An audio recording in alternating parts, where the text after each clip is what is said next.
গত পরশুর আন্দোলন ও গতকালের বন্ধের কারণে অনেকেই বেরোয়নি কাজে। আজ বাক্সারা থেকে সাঁতরাগাছি অঙ্কুরাটি পর্যন্ত ছিল ভীষণ ট্রাফিক জ্যাম। নমস্কার বন্ধুরা, আমি কৌশিক। ব্লগিংটা ভালোবেসেই করি। সকালে টিফিনে ছাতু খেয়ে কলকাতা থেকে বেরিয়েছিলাম উদয়নারায়ণপুরের উদ্দেশ্যে। কলকাতার বেসরকারি স্কুলগুলো তখন শুরুর পথে, তাই রাস্তাঘাটে বেশ লোক। জানি না হাওড়া সংলগ্ন এলাকাগুলোয় জমাজল কমেছে কিনা, তাই ওই পথে না গিয়ে ঠিক করেছিলাম S7 বাস ধরে পিজির কাছে নেমে ডোমজুরগামী K11 বাসগুলি ধরবো। এই স্থানটি একটা যোজকের মতো কাজ করে। এখান থেকে প্রচুর বাস আমাদের ওই দিকটায় যায়। এখান থেকে সাঁতরাগাছি, আমতা, ধুলাগড়, ডোমজুরের গাড়ি একদম অ্যাভেলেবেল। বেশ কিছুক্ষণ অপেক্ষার পর উঠলাম K11-এ।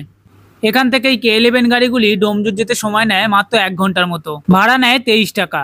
এই গাড়িতে ডোমজুর গেলে হাওড়া থেকে ছেড়ে আসা উদয়নারায়ণপুর গাড়িগুলির একটি গাড়ি আগে পাবো। আজ সকাল থেকেই পুরো নীল সাদা আকাশ, সাথে একটা প্রচন্ড গরম। এর মধ্যে বাক্সারা থেকে সাঁতরাগাছি অঙ্কুরাটি পর্যন্ত যানবাহনের জ্যাম। গাড়ি ধীর গতিতে সময়ের থেকে প্রায়